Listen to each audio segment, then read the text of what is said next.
Bonjour tout le monde, j'espère que vous allez bien. Bienvenue à Bien commun podcast, un podcast où est-ce qu'on tente de mieux comprendre certains enjeux environnementaux du 21e siècle. Donc aujourd'hui, on tentait d'éclaircir un peu ce qui se passe avec nos résidus et nos déchets. Donc toutes les matières résiduelles qu'on produit, on voulait comprendre, bon, c'est où que ça s'en va, comment c'est traité. Donc, on a été accompagné de Danny Lévesque, qui est un professionnel qui œuvre dans la gestion des matières résiduelles au municipal. Donc, lui, il a su nous guider là, et nous éclaircir quand même pas mal à ce sujet-là. Ouais. Fait que, Eric, je te laisse faire le topo de notre rencontre avec lui. Yes, merci Eric. Ben salut tout le monde. Fait que c'est ça, on a reçu Danny aujourd'hui. Pour vrai, encore une fois, on ressort de cet échange-là avec Danny extrêmement grandi, puis avec davantage de connaissances qu'on en avait. Écoute, je pense qu'il y a quelques éléments clés là, qu'on a tirés de cette entrevue-là avec Danny. C'est que d'une part, on a vraiment... Écoute, on lui a posé la question bien simplement, qu'est-ce qui se passe avec nos déchets? Fait qu'il nous a expliqué un petit peu le processus. Tu sais, du moment qu'on met nos déchets dans le bac vert, qu'est-ce qu'il en advient par la suite? Fait que ça nous a permis de comprendre le processus à ce niveau-là. Puis également, il nous a permis de mettre de l'avant un petit peu, nous, en se questionnant, savoir c'est quoi l'impact environnemental concrètement, justement, de nos déchets. Fait que ce qu'on met dans notre bac vert, quel est son impact environnemental, de où ça vient, puis dans quelle mesure? Fait que c'est intéressant d'avoir quelques pistes de réponse à ce niveau-là également. Puis aussi, il nous a parlé un petit peu de quelques pistes de solutions en tant qu'individu. Donc, notamment, sans surprise, une façon facile de s'améliorer en matière de gestion de nos déchets puis d'émission de nos déchets en termes de volume, c'est qu'en tant que citoyen, peut-être juste faire attention justement à la quantité qu'on émet, à la quantité de biens qu'on consomme. Donc, nécessairement, on va avoir un volume moindre de déchets à ce niveau-là. Puis ultimement, c'est vrai que je pense qu'une statistique qu'il nous a partagée qui était assez frappante, là, c'est qu'il nous a parlé un petit peu de la répartition des matières qui se retrouvent dans nos différents bacs à la maison. Là. Puis on a carrément appris là, que plus de 80% des matières résiduelles, fait que, là, si on prend en compte tous nos bacs, là, fait que mettons du recyclage, peu importe, du compost, le bac vert, plus de 80% de ces éléments-là pourraient être revalorisés. Ouais, ça c'est fou. Fait que ça, c'est fou, tu sais. Ouais. Je croyais pas que c'était un aussi gros chiffre que ça. Fait que c'était super intéressant encore une fois. Ouais, super. Bonne écoute tout le monde.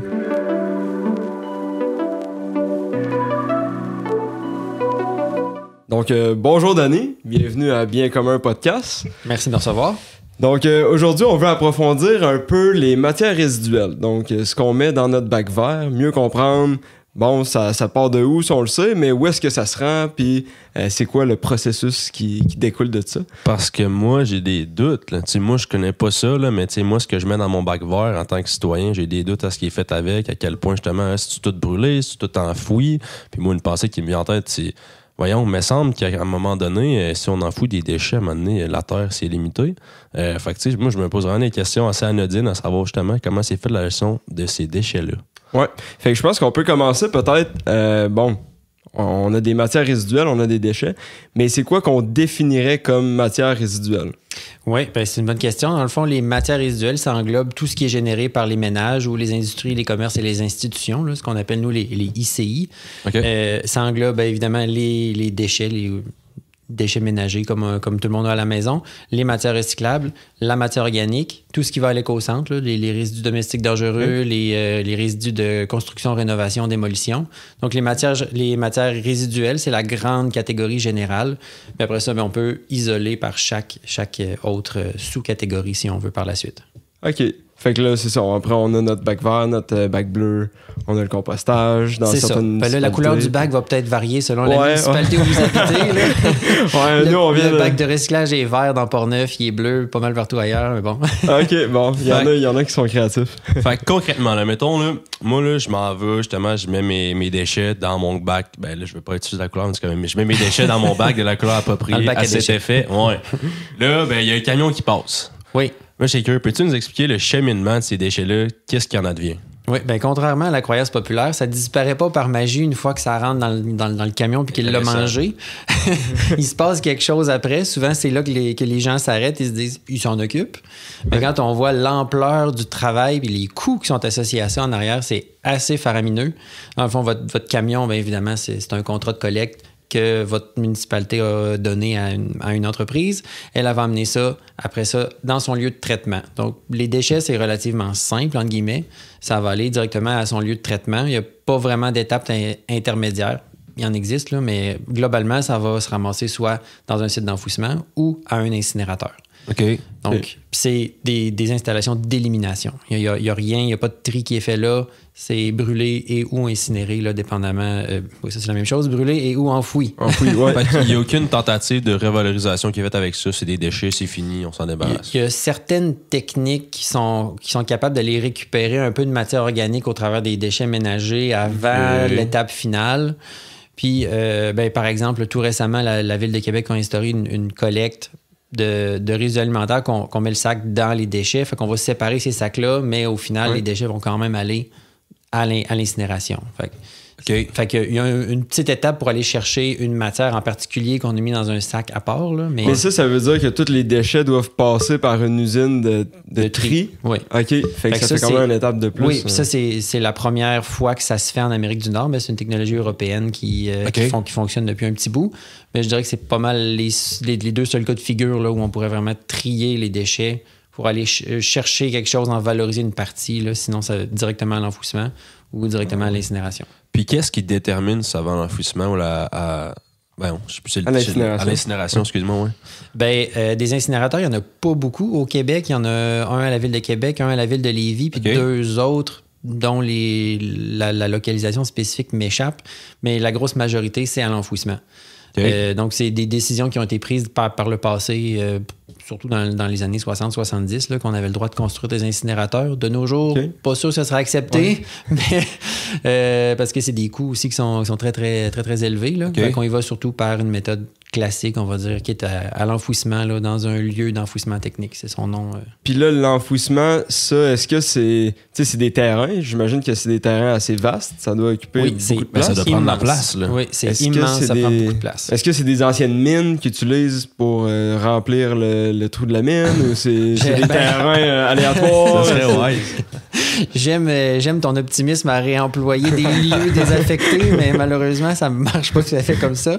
C'est quand même régi par le ministère de l'Environnement qui doit octroyer une autorisation pour faire le site d'enfouissement et même pour l'agrandir. Là, on a vu dans le coin de Drummondville, dans les dernières années, il est en litige avec la compagnie qui opère le site d'enfouissement parce qu'ils veulent agrandir, ils n'ont plus de place. La municipalité s'y oppose, là, c'est aller devant les tribunaux. Bref, c'est super compliqué. Mais c'est des lieux qui sont choisis depuis longtemps aussi. Dans le coin de Montréal, je suis allé en visiter un qui était en plein milieu de champs agricoles. Bon. OK. Fait que malheureusement, c'est pas dans une mine, mais dans une mine désaffectée.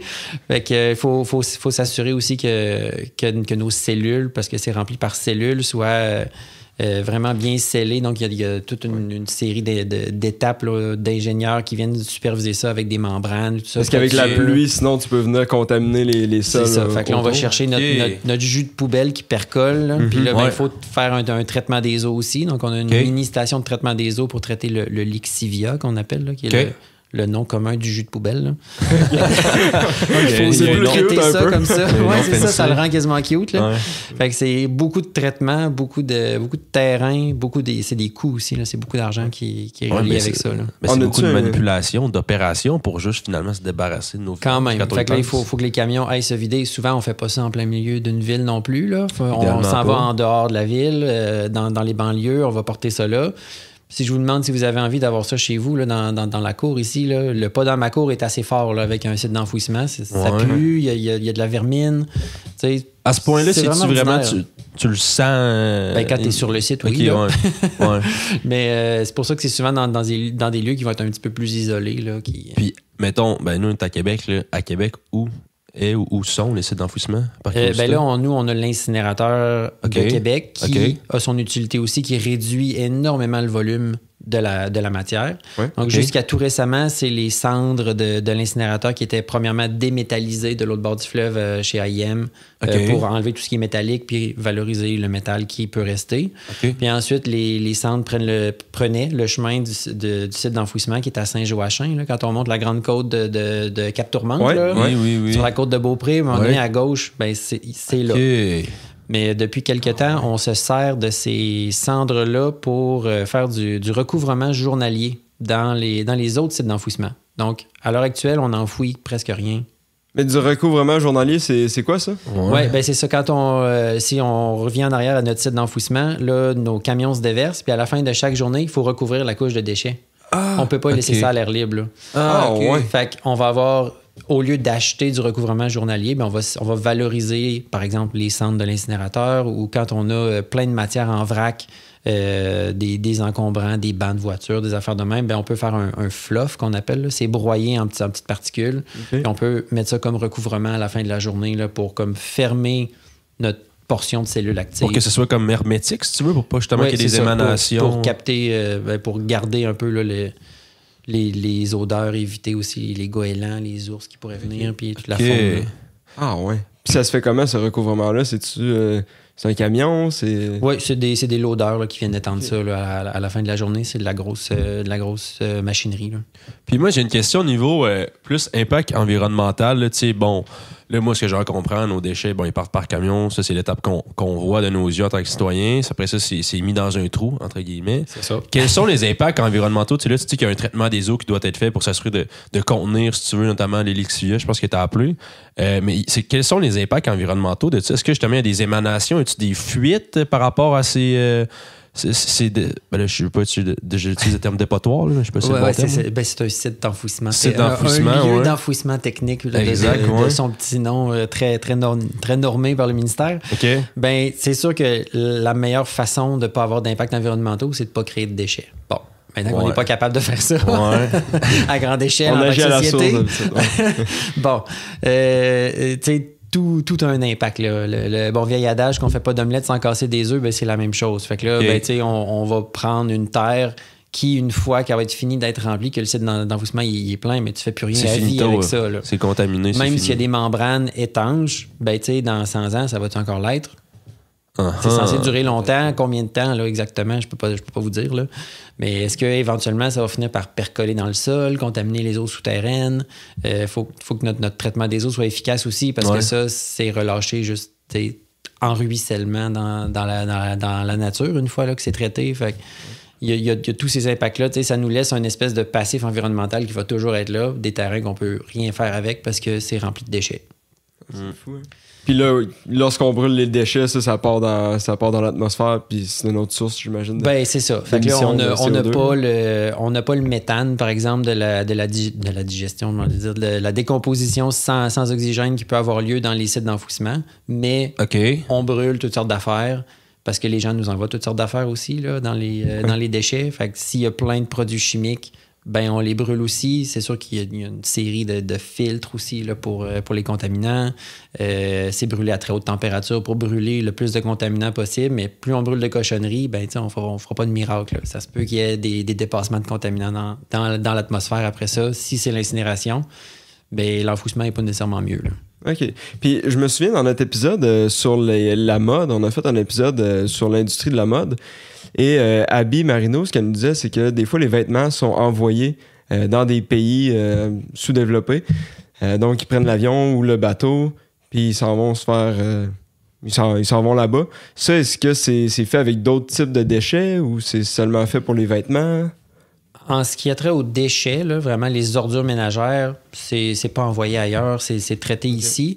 On garde nos vidanges. Oui, c'est ça. Au moins, on les garde chez nous parce qu'on en produit beaucoup. Mais si on parle peut-être du recyclage, il y a encore une portion du recyclage qui va à l'international, mais on parle surtout du papier journal, tout ce qui est imprimé, revu, là, parce qu'il n'y a plus d'usine de désancrage en Amérique du Nord. Fait qu'il faut l'envoyer en Asie pour se faire désancrer. Puis là, on va en reparler dans un épisode sur le recyclage peut-être. Là. Mais pour faire une histoire courte, là, ça dépend avec quel fournisseur on fait affaire. Donc, on a vu des histoires d'horreur des papiers canadiens en Asie. Il y en a qui font ça comme il faut, il y en a qui font pas ça comme il faut. Fait ça dépend toujours avec qui on s'acoquine. OK. Puis moi, tu as parlé de méthane. Donc là, ce que j'en comprends, c'est que justement, avec ces... Là, je l'ai réutilisé le mot dépotoir. C'est quoi le bon terme déjà? Le site d'enfouissement. Site d'enfouissement. Technique. Site d'enfouissement technique. Ouais, on va juste mettre plein de lettres une à côté de l'autre. Site d'enfouissement technique. Dans le fond, c'est ça. Il y a des émissions de gaz à effet de serre, dans le fond, qui émanent de ces sites-là. Oui. Si ma mémoire est bonne, là, tirez-moi pas de roche si je me trompe, mais c'était autour de 5 à 6 % des émissions de gaz à effet de serre du Québec, là, générées totales, qui étaient liées à la gestion de fin de vie des déchets, finalement, là, dans les sites d'enfouissement. Puis, dans certains sites, ce qu'ils vont faire, c'est qu'ils vont mettre des outils de captation du méthane avec une torchère. Fait qu'ils vont brûler le méthane, dans le fond, ça va juste se transformer en CO2 avec la combustion. Et là, le méthane est 25 fois pire comme gaz à effet de serre que le CO2. Fait qu'on vient atténuer un petit peu les effets comme ça. Là. OK, ben moi, j'ai une autre question ici de ça. Là. Quel est, justement, je sais pas, là, d'un point de vue purement environnemental, tu avais l'air de dire que l'incinération des déchets, c'est peut-être moins pratique courante, mais est-ce qu'il y a une de ces deux alternatives-là qui est moins dommageable d'un point de vue environnemental? Je te dirais que c'est vraiment difficile de statuer là-dessus parce que ça va dépendre de tellement de facteurs. Ça dépend c'est quoi qu'on regarde. L'environnement est affecté à différents niveaux. Ça peut être la contamination des sols, la contamination de l'air, les émissions de CO2. Le camionnage, si ton site d'enfouissement est super loin, qui nécessite énormément de camions, ben là, c'est vraiment embêtant. Fait que faut regarder ça un peu plus du cas par cas. Là. On peut pas dire la méthode de tel endroit est vraiment meilleure, faites tout comme ça. C'est pas nécessairement ça qui pourrait se passer. OK. Puis là, on parle de sites d'enfouissement technique. C'est quoi la durée de vie de ces sites-là? J'imagine que ça dépend de la grosseur, mais typiquement, est-ce que c'est de l'ordre du 5 ans ou c'est plus du 15-20 ans? On parle de plusieurs décennies. Là. Ah ouais? Okay. Oui, c'est ça. C'est des gros trous, là, dans le fond. Oui, il y en a qui ne sont pas encore... qu'on sait que ça va devenir un site d'enfouissement, mais on n'a pas encore travaillé pour créer une cellule, une nouvelle cellule. Là. Fait que c'est une cellule à la fois, mais on sait que le site d'enfouissement complet peut accueillir, mettons, des déchets à un rythme X avec, si on prend, mettons, la projection démographique, on se dit, si on garde à peu près tel niveau de production de déchets, on va se rendre encore dans 40, 50, 60 ans. Mais c'est ça. Faut produire moins de déchets, puis on va avoir moins de problèmes aussi à les gérer. Puis là, tu parles de cellules. Une cellule, ça... Moi, quand je pense à une cellule, ça serait quelque chose qui est sous terre, un genre de carré dans lequel on vient mettre les déchets. Mais quand je pense à dépotoir, je pense plus à des montagnes de déchets. Ça ressemble à quoi? C'est un peu des deux. En fait, il y a plusieurs modèles aussi là, qui existent. Là. Des fois, quand on se promène aux États-Unis, on voit plus comme des montagnes de déchets là, qui sont organisées comme ça. Nous, en tout cas, les deux sites d'enfouissement que j'ai visités là, dans la région de Montréal puis celui de Québec, on va plutôt faire comme une genre de grande tranchée. Super large, là, évidemment, là, avec une forme un petit peu avec des angles sur les côtés, puis on va venir appliquer notre membrane, un petit peu en V ou en U si on veut. Là. Puis on va venir appliquer la membrane, puis là, on va remplir avec nos couches journalières. Puis bon, chaque jour, on se fait une lasagne si on veut. Là. Puis ça donne faim. Mais une fois terminé, dans mon souvenir, ça a pas, c'est pas beau comme une maison. Là, c'est pas immense. Là. Puis avec le temps aussi, ça va, peut-être qu'ils le font plus haut, mais avec le temps puis la décomposition, ça va caler aussi, ça va redescendre. Parce que si t'as une montagne, tu peux pas vraiment faire de recouvrement journalier, j'imagine. Là. Ça doit être plus complexe. Ils peuvent grimper plus haut sur le dessus. Là. Ils vont se faire une rampe d'accès, là, mais c'est pas complexe un peu. C'est pas comme le relais ici à Québec, là, une montagne de ski, là, ça a pas l'air de ça. Là. Puis moi, j'ai une question, je pense, intéressante pour voir un peu si tu en tant que Québécois, mettons. Tiens, les Québécois, au niveau de nos déchets qu'on génère, ça ressemble à quoi, nous, par rapport, par exemple, à d'autres nations ou à l'international? Est-ce qu'on émet plus de déchets que d'autres nationalités, par exemple? Oui, c'est ça. On a des records au Québec qui sont super bons, d'autres qui sont un peu moins bons. Mettons, si on se compare aux autres Canadiens, puis pas mal ailleurs dans le monde aussi, là, on a pas mal le record de ceux qui produisent le plus de déchets par habitant, puis ceux qui gaspillent le plus d'eau potable aussi. Bon, ça c'est dit. On est bon. On peut s'améliorer beaucoup encore. Certainement. Ça c'est la bonne nouvelle. Il y a place à de l'amélioration. Mais par exemple, si on regarde avec l'Europe, on produit quasiment le double d'un Européen moyen. Mais nous, on a de la place. On peut s'étendre, eux autres sont très denses, un vieux continent, les matières sont chères, fait qu'ils n'ont pas intérêt à faire des gros sites d'enfouissement à l'infini non plus. Là. C'est ça, dans un sens. Le contexte est différent. Dans un sens, nous, on a de la place en masse pour se faire d'autres sites d'enfouissement quand on y pense. Oui, c'est ça. Mais est-ce qu'on veut aller là? C'est pas parce qu'on a de la place qu'on est obligé de gaspiller. Là. C'est un peu comme, je pense, c'est la loi de Parkinson là, qui dit que quand tu as beaucoup de temps pour faire une tâche, tu vas prendre tout le temps qui est disponible. Mais nous autres, on prend tout l'espace qu'on a ou on l'utilise pas de manière optimale, si on veut. Okay.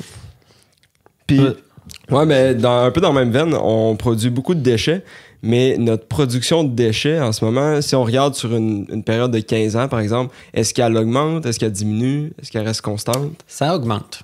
Ça l'augmente. Mettons par individu, mettons? Oui. En fait, dans les dernières années, là, mettons, de 2018 à 2021, 2018, on était à 5,3 millions de tonnes total, tout là, compris. Là, on prend au Québec? Tout ce qui est généré au Québec, là, résidentiel, industrie, commerce, institution, tout le kit au complet. 5,3. 5,3 millions de tonnes. Okay. Puis en 2021, on était rendu à presque 5,8. 5,8, fait que 0,5 de plus, fait que presque 10%. Là. C'est ça. Mais là, on a une hausse de population, bien entendu, qui va avec. Si on regarde, par exemple, d'autres facteurs, ben c'est comme difficile à expliquer aussi. On peut remarquer peut-être une baisse aussi côté recyclage, mais là, c'est de l'éco-conception qui rentre en ligne de compte. Les emballages sont plus légers, il y a de moins en moins d'imprimés papier. Fait que là, on perd du tonnage de recyclage, mais ça veut pas dire qu'on n'en fait pas autant. Fait que c'est embêtant. C'est un peu embêtant. Mais la cible gouvernementale était de 525 kg par habitant pour 2023. Puis on était plus autour de 700 en 2021. Fait qu'on était loin là, d'arriver à notre objectif. Là. Puis moi, je serais curieux de savoir, mettons le portrait là, je vais utiliser le terme bac vert. Là. Le portrait de mon bac vert, là, ça ressemble à quoi les déchets qu'il y a là-dedans? Y en a-tu d'un type de déchets qu'on voit plus que d'autres? Tout à fait. Dans un bac à ordures résidentiel, cette fois-ci, là, vraiment ce qu'on a à la maison, là, on ne regarde pas ce que les industries, commerces et institutions font. Là. Dans le fond, pas juste le bac vert, mais mettons tout ce qui est généré à la maison. On va dire après ça, on pourra le diviser. Là. Mais il y a 47 % de matière organique. Fait que c'est résidus verts et résidus alimentaires. Là. Fait que ce qu'on a sur notre terrain, ça, ce qu'on fait dans notre cuisine. Ce qui peut être composté, mettons. C'est ça. Mettons matière compostable, on en a 47 % de ce qu'un ménage moyen fait. Fait que déjà là, on a la moitié qu'on peut valoriser. Ouais, c'est bien. Après ça, on a un 37 % de matière recyclable. Ah, ouais. Fait que là, on est déjà à 84 % de matière qu'on peut valoriser facilement. Là, on parle bien de ce qu'il y a dans un bac vert qui s'en va non, mais toute matière produite confondue là, par un ménage, par pas exemple. nécessairement qui s'en va au site d'enfouissement. Non, c'est ça. Fait que là, c'est vraiment toutes les matières confondues. Puis le reste, c'est 5 % de rénovation, de construction, de démolition, 3 % de matières diverses, 3 % de textiles, 3 % des encombrants, des gros meubles, des TV, des affaires de même. 1 % de liquide, puis 1 % de résidus domestiques dangereux. Fait que ça, c'est notre génération globale. Après ça, dans les déchets, il en reste du recyclage, il en reste des matières organiques, il en reste d'autres affaires, dans une moindre mesure, parce que idéalement, les gens trient comme il faut. Là. Idéalement. Dans une grande mesure, les gens trient comme il faut, mais on se rend compte qu'il reste encore beaucoup de matières valorisables qui se ramassent dans les déchets. OK. Mais on aurait un potentiel de revaloriser, c'était 84 % de nos... Au moins 84 %. Ah ouais. Puis ça, mettons, la piste d'action pour nous en tant qu'individus, en tant que citoyens, c'est quoi? C'est simplement de le mettre dans le bon bac?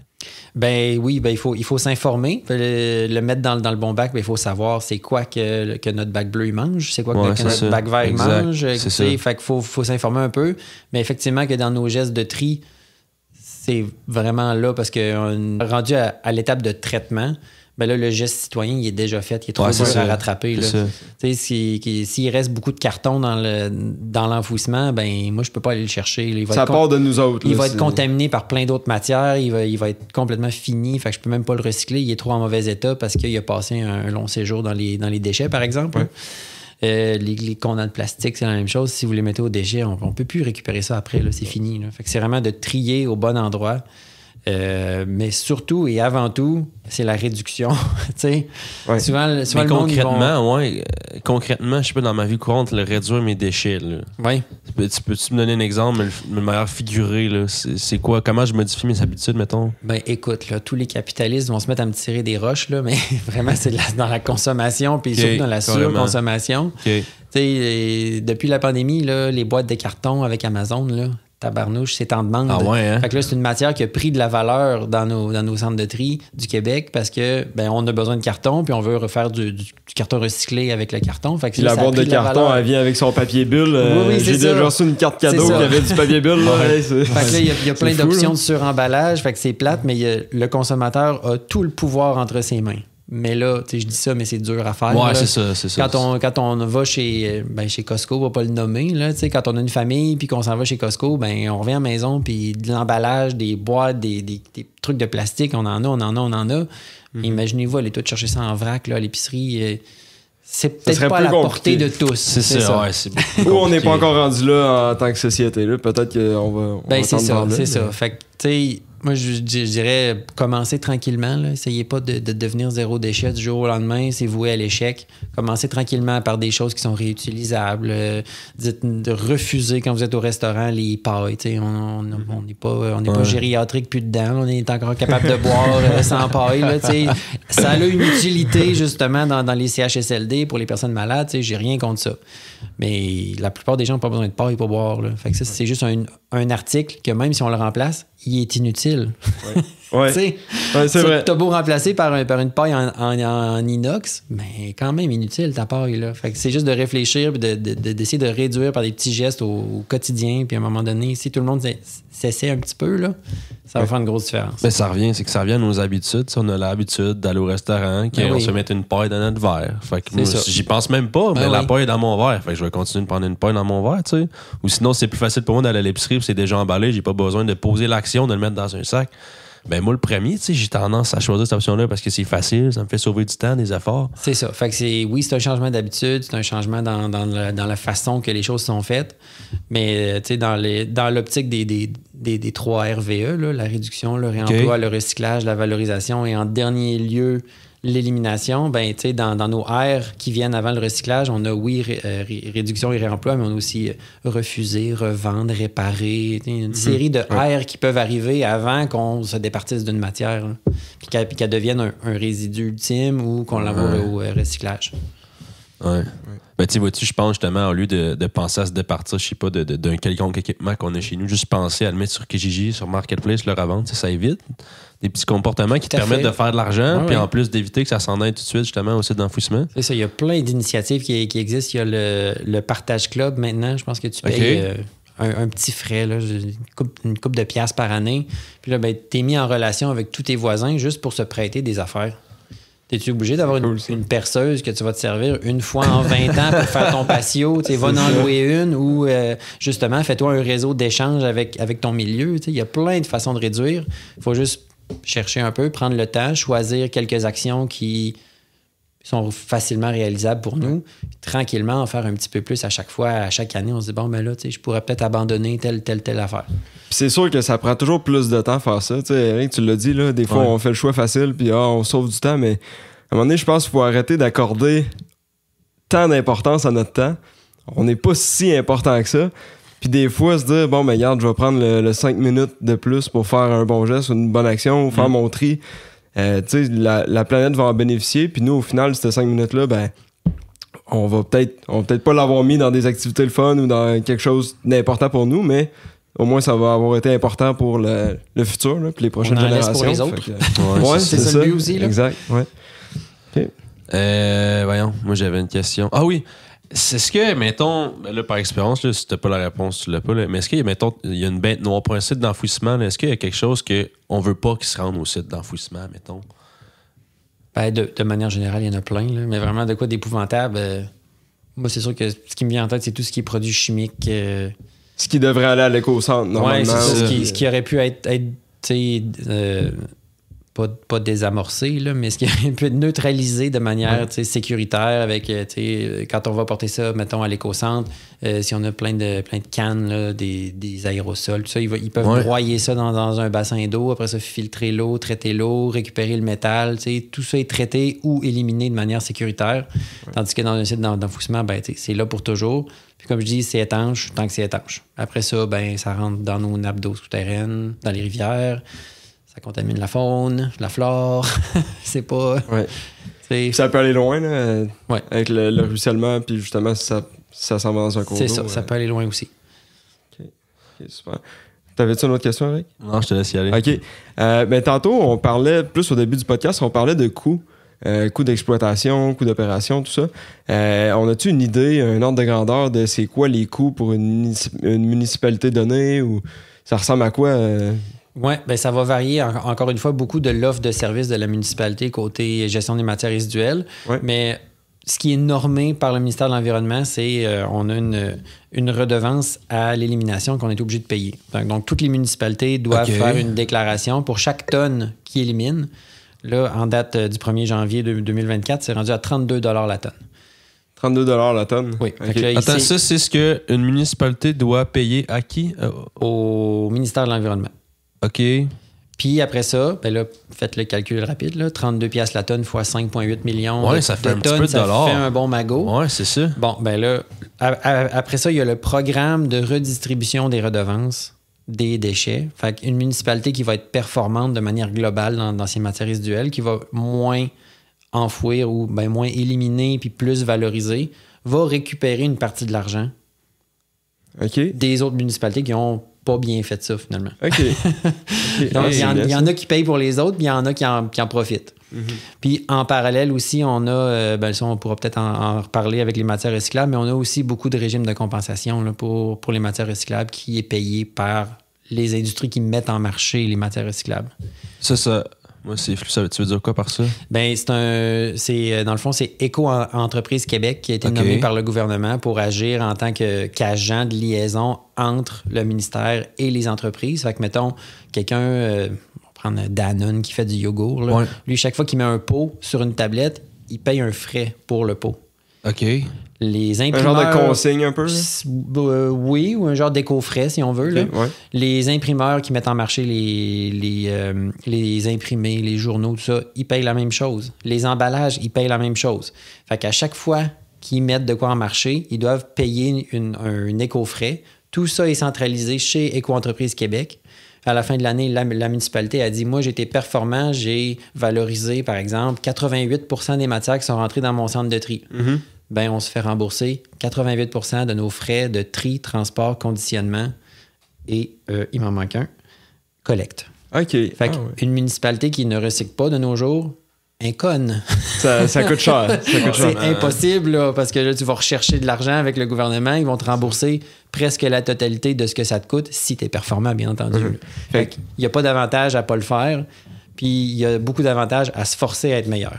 Fait que les municipalités payent un frais au gouvernement, mais en parallèle de ça, ils doivent aussi payer les sous-traitants. Leurs infrastructures, oui. OK, les infrastructures, puis les sous-traitants qui passent chercher les déchets, comme les camions, tout ça.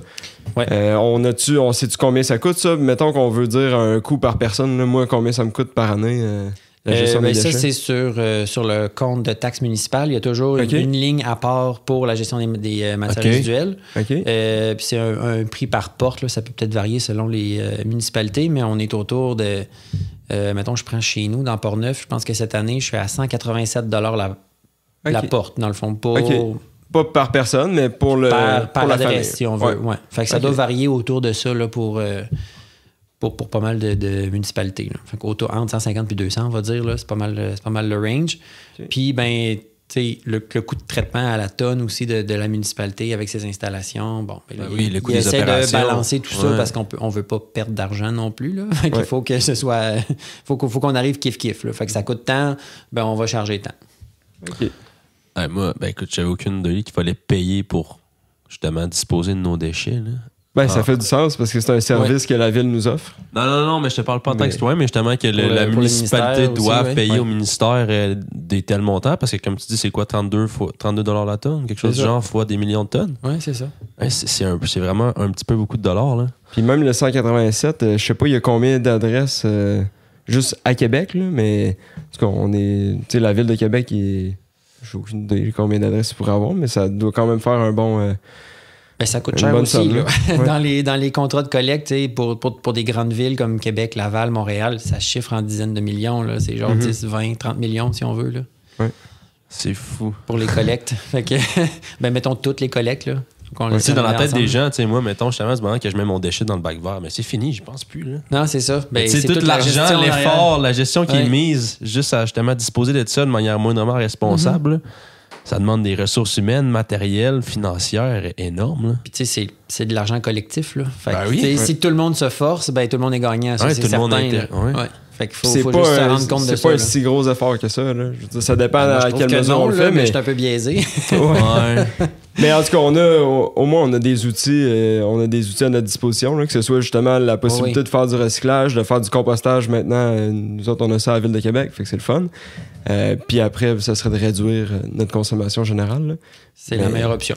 On a ces options-là, fait que c'est le fun. Ouais. Puis moi, juste retourner, je sais pas pourquoi j'ai stické là-dessus, là, mais dans ma tête, ça me semble une solution très cool de juste brûler nos déchets. Là. Mais dans un sens, tu sais, parce que moi, j'imagine que la Terre, c'est limité, là, c'est fini. Fait que des dépotoirs, on va pouvoir en faire, mais jusqu'à un certain point. Là. Fait que, pourquoi, mettons, il n'y a pas plus d'incinérateurs que ça? C'est à cause que c'est vraiment, d'un point de vue environnemental, c'est vraiment pas idéal, dans le fond? Je pense que c'est les autorisations gouvernementales qui... c'est comme plus vraiment accepté. Là. Okay. Ce bout-là, puis je pense aussi que c'est une question de coût. Là. Ça doit coûter beaucoup plus cher. Un incinérateur flambant neuf, là, ça doit coûter une espèce de beurré. Fait que c'est peut-être moins cher de faire le site d'enfouissement. Je suis un peu moins certain là, de pourquoi il s'en fait pas d'autres. Ouais, ça doit être moins cher de juste creuser un trou et mettre les déchets dedans. Là. C'est ça. Pas mal ça. Mais il y a des endroits en Europe, il y en a plus parce que eux, la valorisation énergétique est reconnue là-bas. Fait qu'ils vont... en Norvège, là, ma conjointe est allée pendant un temps, puis ils sont reconnus pour être plus verts, environnementaux, etc. Mais ils n'ont pas vraiment de collecte de recyclage là-bas. Parce qu'ils ont des enjeux avec la fourniture en énergie. Fait qu'ils envoient tout ce qui se jette dans un incinérateur qui crée de la chaleur, qui fait virer des turbines, puis qui va créer de l'énergie pour le pays. Fait qu'eux, ils ont pris la voie de la valorisation énergétique, qui est pas aussi noble, mettons, que le recyclage puis la récupération de la matière organique. C'est comme plus un... encore une fois, dans nos 3 RV, ça arrive presque à la fin, la valorisation. Là. C'est un petit peu avant l'élimination, c'est un peu moins pire. Mm-hmm. Mais ici, c'est pas reconnu par le ministère de l'Environnement, fait qu'on peut pas faire ça.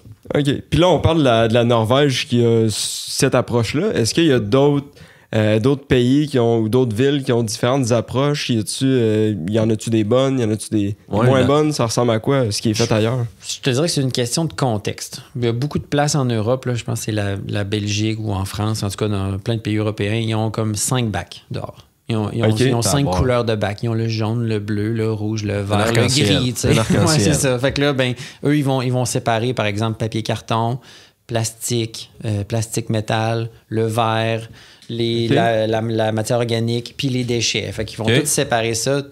Une autre affaire, c'est que le tri à la source, ça facilite beaucoup les opérations. Parce que tu n'es pas obligé de prendre tout ça pêle-mêle, puis après ça, de leur démélanger pour essayer de le vendre. Fait que ça, si on avait plus de tri à la source, ça irait mieux. Le tri à la source, c'est nous. Là. Oui, c'est ça. C'est à la maison de bien séparer nos choses. Là, vous vous souvenez peut-être pas de tout ça, là, mais quand le recyclage a commencé, il fallait séparer ça. Puis c'était dans 3 compartiments dans le camion de collecte, là, début des années 90 à peu près. Là. Puis là, finalement, ça a comme pris le bord parce qu'on s'est rendu compte que le tri à la source, c'est mieux pour ceux qui traitent, mais les gens trouvaient ça trop demandant. Trop compliqué. Fait que si on veut aller chercher beaucoup de matière, puis il faut faciliter le tri le plus possible chez le citoyen, sinon il le fera pas. Faut que tu penses à l'utilisateur, puis un compromis à aller chercher. Là, c'est ça. Fait que là, il faut vraiment que ce soit simple. Fait que là, on veut comme essayer de responsabiliser la population, mais faut que ce soit facile. C'est ça. Sinon, ils n'embarquent pas. OK. Fait que de ce que je comprends, il n'y a pas de ville. Tu sais, la récolte des déchets n'est pas standardisée. Il n'y a pas de solution miracle. Il n'y a pas de solution miracle. Solution miracle ou juste une manière standardisée de récolter les déchets pour l'ensemble du pays ou de la province. À part que ça part dans un camion puis que ça va être éliminé. Là, si on parle vraiment du déchet, ça, c'est sûr. Mais il y a plusieurs façons de le faire. Il y en a qui vont dire, mais moi, je passe juste une fois par mois parce que je t'offre... le recyclage puis les matières organiques, puis tu es censé te trier comme il faut, puis comme je vous disais tantôt, dans nos matières globales générées, on n'est pas censé avoir tant de déchets que ça à la fin. Là. Si on a fait notre petit voyage à l'éco-centre de temps en temps, si on recycle comme il faut puis qu'on trie la matière organique, il reste quasiment rien. Fait que ce serait réalisable que la poubelle elle passe une fois par mois, mettons. Mais là, il y en a qui veulent offrir un plus haut niveau de service, ça va être à chaque semaine, dépendamment des secteurs, si c'est commercial. Bon, il y a plein de raisons là, qui peuvent expliquer tout ça. Mais tu sais, par exemple, il y en a Beaconsfield, dans le coin de Montréal. Eux, c'était dans les plus gros producteurs de déchets de la région de Montréal. Puis là, ils ont décidé d'y aller avec un principe un peu plus pollueur-payeur, finalement. Utilisateur-payeur, pollueur-payeur, c'est comme vous voulez. Dans le fond, tout le monde paie le même tarif de base. OK. Mettons, pour une collecte, je me souviens plus exactement, là, on va dire une fois aux 3 semaines, ça va vous coûter, par exemple, 200$ par année. OK. Toutes des chiffres fictifs. Sauf que si tu l'utilises moins, tu as un crédit, mais si tu l'utilises plus, ça te coûte plus cher. OK. Fait que là, il y a une puce sur chaque bac, un transpondeur, qu'à chaque fois que le camion le lève, ben, ça lit la puce, c'est relié à l'adresse. Ah, Fait ouais. que là, ils peuvent savoir, C'est pas OK, pire, ben, ça. cette personne-là a demandé, ben, a présenté son bac sur le bord du chemin toutes les semaines, 52 fois dans l'année. Donc, ça va écouter le tarif de base plus 3 fois supplémentaires par mois, si on veut. Ben oui. Fait que lui, sa facture augmente, puis les autres diminuent. Après 1 an seulement, ils ont réduit de 51% la quantité de déchets. Wow, quand même. Puis 75% des citoyens ont eu une facture plus basse. Hey, c'est ça, fou. faut juste venir associer un montant financier à ça. Ben, dès qu'on C'est met comme la dans main le un shop, peu là. dans la poche du monde, là, Exactement. si ça coûte la même chose Ouais. pour tout le monde, que tu fasses n'importe quoi, puis qu'il n'y a, pas Ouais. pas d'impact, ben c'est sûr qu'il n'y a pas d'incitatif pour les gens à faire mieux. Fait que là, ça C'est me- fou. Est-ce qu'on devrait payer notre eau? Tu sais, en Europe, ils payent leur eau aussi. Ça serait un autre sujet, là, mais. Ah, je serais bien d'accord avec ça, on s'en reparlera. Ouais, c'est ça. Ben, c'est cool, ça, comme piste de solution. Puis c'est le fun de voir le résultat concret de ça. tu sais. Ouais, eux autres, ça a super bien fonctionné. Fait que, Ah, ouais. est-ce que c'est dans les tarifs dynamiques, incitatifs? C'est possible. Tu sais, c'est relativement simple. Là. Ça implique pas une nouvelle technologie révolutionnaire. Là. C'est juste de C'est- mettre en c'est place quand même un simple, système qui incite les gens à agir de bonne façon, justement, à faire leur part, tout simplement. Tu sais, c'est fou. C'est ça. Fait que là, on leur a comme pas laissé le choix. Fait que, Ouais. Mais au final, c'est vraiment. Ben, t'as le gagnant choix, pour mais tout le tant qu'à monde. moi, c'est juste que tu Ouais. perçois l'impact monétaire de justement du choix que tu fais à toi. Si tu décides de pas trier, ben tu vois ce que ça coûterait normalement à la municipalité, mettons. C'est Ouais. fou, c'est juste que là, ça te revient à toi, c'est dans tes poches qu'on vient le chercher. Puis tu viens le quantifier aussi. Je serais curieux de voir si, même si tu viens pas associer un montant à ça, peut-être juste le fait de venir quantifier, mettons, on sait, bon, tel ménage a, je sais pas, 1 tonne de déchets par année. Si tu as ces chiffres-là, mais ça peut être motivant de dire, ah ben là, moi, je veux descendre ça de 15 ou 20% l'année prochaine. Peut-être juste de venir le quantifier, ça C'est aurait un possible impact. aussi de peser à chaque fois qu'il vide le bac. Là. Ouais. Presque tout est possible. là. Ouais. Ouais. Suffit de le mettre en place, mais tu sais, c'est pas des technologies épouvantables. Là. Non, Ouais. c'est ça. Puis est-ce qu'on. Là, tantôt, on parlait, je pense, c'était quoi? C'était 5,3 millions de tonnes, je pense, pour 2018, oui. l'ensemble du Québec. Est-ce que par personne, on a les données? Oui, ça, mettons pour ça nous un- donnait pour un citoyen. en 2021 autour de 716 kg par habitant par année. 716 kg, OK, fait qu'un 1500 livres un à peu couple, près. ouais. Là. Peut-être un petit peu plus. Ben, OK. c'est un 1400 kilos par couple, par exemple. Ouais, C'est par vraiment couple. Par Ouais, personne, là. Ouais. Ah, ouais. OK. Hey, ça fait du déchet en sacrément, hein? Ouais. Ouais. Hey, c'est lourd. Ben, ça, c'est toutes les matières générées. Là-dedans, t'as une part de matière Tout du organique, t'as une part de recyclage, t'as Ouais, une part de c'est plein de ça. choses. Ouais. Fait que si tu les tries comme faut, tu sais, aux déchets, il en reste moins Il en que reste ça. pas tant que ça. Mais c'est quand même une quantité générée qui est grande. Là. C'est important. Ouais. Faut vraiment des gros trous pour mettre tout ça. Moi, c'est ça qui me Ouais, fascine. oui. ouais. Ah, bah ouais. OK. Puis sinon, là, on entend parler des fois de zéro déchet. C'est quoi ça exactement ou comment on peut définir ça? Oui, ben on l'abordait un petit peu tantôt. Là. C'est vraiment de tendre à créer zéro déchet, donc zéro Ouais. matière à l'élimination. OK. Tu sais, on voit souvent ça passer, là, une fille qui a fait l'équivalent là, d'un petit pot de confiture de déchets en 1 mois. Oui, c'est faisable, là, c'est bien faisable, mais là, ton épicerie, tu vas la faire en vrac, en entier, Ouais. parce que tu veux pas créer de matière, absolument pas. Faut que tu récupères tous tes résidus alimentaires, tu fais pas de gaspillage alimentaire. Tu sais, il faut vraiment que tu réfléchisses à tous les aspects de ta vie au complet. Ouais. Là. Puis à un C'est moment rendu donné, extrême un ben, peu. c'est là. ça. Là. Puis à un moment donné, tu sais, ton linge, ça se peut qu'il y ait des trous dedans. Il va falloir que tu le jettes. Ben là, c'est difficile là, de pas s'habiller. Là. Ça veut dire. Ça devient un peu malaisant pour les voisins. là. coupés Tu avant vas- ça. là. tu vas te ramasser en prison. Là, Fait que, tu sais, absolument zéro déchet. Bon. J'aime mieux comme 1 million de personnes qui essayent de réduire qu'une poignée de personnes qui font du zéro déchet à 100%. là. C'est- Ouais. Ouais. Mais oui, OK, là, c'est une belle théorie, puis il faudrait essayer de tendre vers ça. Est-ce qu'on va y arriver? Ben non. On va toujours consommer quelque chose. Puis ça Ah, sera oui, c'est jamais. Ça sera jamais parfait, ça va jamais durer une éternité, fait qu'il va toujours avoir un roulement. Ben c'est ça. Dites-vous que Mais- moi, je suis à peu près une des seules personnes qui travaille à éliminer sa job dans la vie. S'il n'y a plus de matière résiduelle de créer, moi, j'ai plus d'emploi. C'est drôle, j'ai pas peur de me rendre à ma retraite avec ça. D'après moi, tu vas être bien pour encore un bout.